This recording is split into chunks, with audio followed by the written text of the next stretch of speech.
Exodus chapter 12. The Lord said to Moses and Aaron in the land of Egypt, This month shall be to you the beginning of months, the first month of the year to you. Tell all the congregation of Israel, on the 10th day of this month they shall take every man a lamb or kid according to the size of the family of which he is the father, a lamb or kid for each house.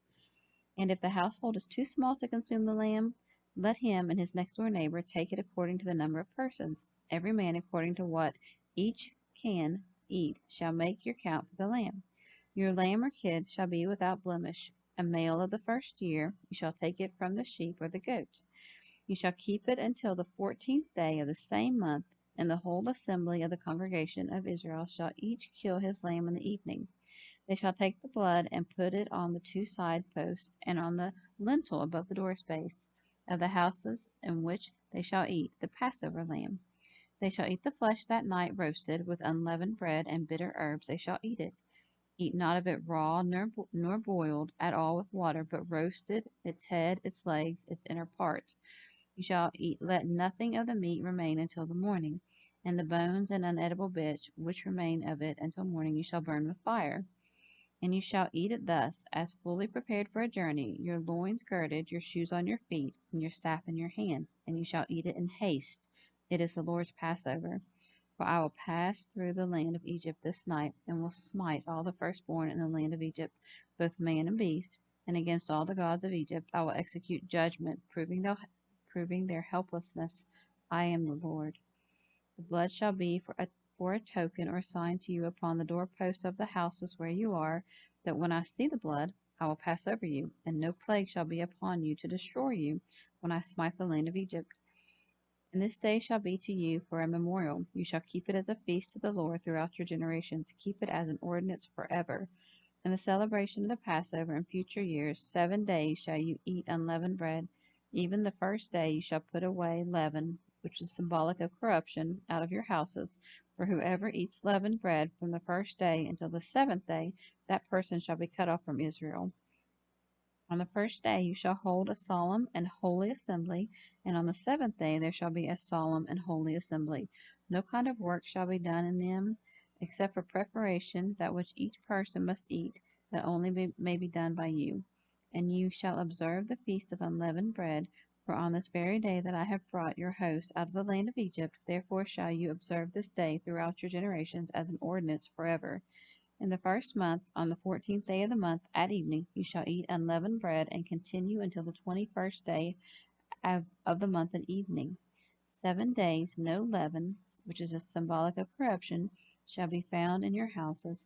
Whoever eats what is leavened shall be excluded from the congregation of Israel, whether a stranger or native born. You shall eat nothing leavened. In all your dwellings you shall eat unleavened bread during the week. Then Moses called for all the elders of Israel and said to them, Go forth, select and take a lamb according to your families, and kill the Passover lamb. And you shall take a bunch of hyssop, dip it in the blood in the basin, and touch the lintel above the door and the two side posts with the blood. And none of you shall go out of his house until morning. For the Lord will pass through to slay the Egyptians, and when he sees the blood upon the lintel and the two side posts, the Lord will pass over the door, and will not allow the destroyer to come into your houses to slay you. You shall observe this rite for an ordinance to you and to your sons forever. When you come to the land which the Lord will give you, as he has promised, you shall keep the service. When your children say to you, What do you mean by this service? You shall say, It is the sacrifice of the Lord's Passover. For he passed over the houses of the Israelites in Egypt when he slew the Egyptians, but spared our houses. And the people bowed their heads and worshipped. The Israelites went, and, as the Lord commanded Moses and Aaron, so they did.